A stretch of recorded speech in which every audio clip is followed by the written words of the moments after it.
Hi, welcome to Tarallucci Vino. My name is Kara Hermanson. I'm the executive chef here. Today we're going to be making biscotti here in our pastry kitchen. Biscotti is a very traditional type of Italian cookie, and it's more a style of cookie than it is the actual cookie itself, because there are a lot of different variations. Biscotti means twice cooked.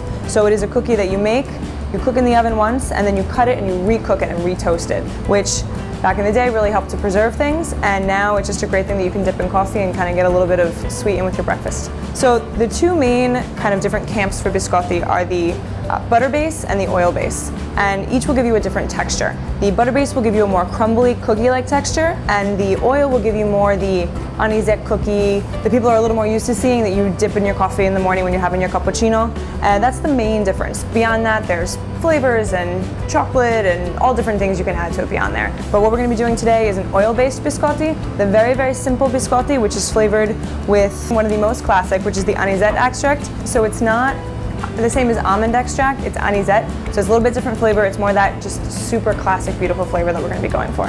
So whenever you're doing pretty much any pastry, you're always going to want to mix your fat in with your sugar to begin with.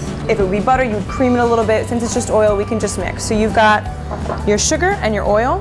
You've got 4 ounces of oil and 6 ounces of sugar. So we use canola oil here. You can use any type of oil that you want.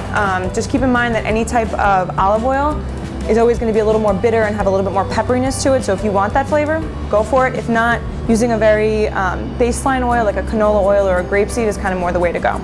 So once you have this mixed, from here you're going to add your eggs. Always add eggs one by one.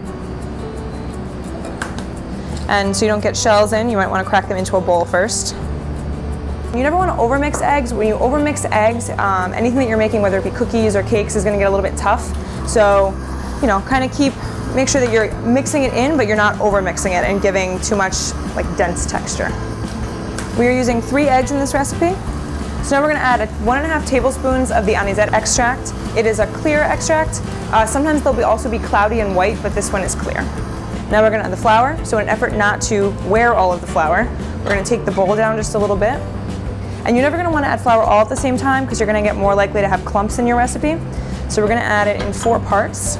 Always starting slow so you don't kick up all the flour everywhere. For this recipe, there's 4 cups of flour and 2 teaspoons of baking powder. They're mixed in together. You always want to get your dry ingredients mixed in together before you add them, so they're going to be added nice and evenly. So as you're adding the flour, you're always going to want to take the time to wipe down the edges of your bowl so you're not losing any of the flour to the side. Just kind of kick it down in before adding the rest. And if you were going to be adding any type of nuts or chocolate or any type of dried fruit, you're going to want to do that after you do your wet ingredients. You're going to add in your dried fruit or whatever additions, and then you're going to add the flour. Alrighty. Let's just drop this down. And you can always do this by hand if you don't have a KitchenAid. It's just going to take a little bit longer and a little more muscle power. So when you get to this point, if it's very sticky, you're going to need to have your hands in either flour or actually water really works well. So all we're going to be doing now is we're going to be getting this ready to go in the oven. So the classic biscotti shape is going to be like a slipper, almost like a ciabatta, meaning slipper. So we're just going to get it to that shape. If you want to remove all the cracks, you can definitely knead it a little bit more or mix it a bit more, but it's going to be, again, just continuing that kneading process, which is going to make it they're going to be a little bit tougher. So you're going to get it down like this, kind of taking the time to do the edges. Just take a little bit of water on your hands,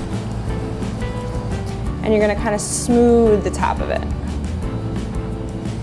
If you want to grab your baking sheet, it has enough fat in the dough that you don't really need to spray the baking sheet at this point. It's a very dry cookie, it's not going to stick, so it saves, you know, one little step. I'm going to get this on. So you can see that's fine, it's going to settle into itself as it cooks. Right over here. And again, these little cracks are fine. At this point, again, another variation, you could sprinkle it with sugar, you could sprinkle it with cinnamon, you could put any type of garnish on top that you'd want, but just remember it is going to bake in the oven for a long time, so you don't want to put anything that's going to be maybe burn while it's on the top. We're just going to pop it into the oven for about a half an hour on 350. You're going to want to get to the outside's going to be nice and golden brown. The inside is still going to be a bit soft, but then for the second part of the cook, we're going to take the rest of that moisture out. So 350 for about a half an hour, and then we'll come back and slice it. So with this one, we dusted it with a little bit of sugar, we popped it in the oven, and now it's ready to slice. You're gonna wanna wait till it's cool enough to handle, so you're not gonna be breaking it when you're taking it off the cookie sheet. It's nice and sturdy, and we're just gonna slice it, and this is gonna be the beginning process of the second cook, the bis cook. And you can see that the grain is nice and amalgamated. It's still soft on the inside though, so if you put this out, it would have a softer texture, wouldn't have that crunch that you know from biscotti. So then you're just gonna go down and you're gonna portion it. So the most important part when cutting it is not about how thick or thin, but that they all match. Because when you're recooking them for the second time, you don't want some to be burning and some to be still raw on the inside. So just keep that in mind. And then you're gonna put this in the oven at about 250 for 10 minutes. After 250 for 10 minutes, you're gonna bring them out, you're gonna flip them over, and you're gonna do the same thing on the other side, 250 for another 10 minutes. You can eat them like this, they're beautiful and soft, but if you really want that crunch that biscotti is known for, you're gonna wanna give them the amount of time that they need. So the version of biscotti we made today is the very classic one that you can see here. The rest of these are made by our pastry chef Lolita, who gets a little bit fancier, which again you can do a little chocolate dip, adding some nuts and some different flavors. You can do anything you want at home as long as you're making sure to have fun, enjoy, and find someone wonderful to share it with. Thank you so much for watching, and if you ever want, come stop by and have a biscotti with us here at Tarallucci Vino.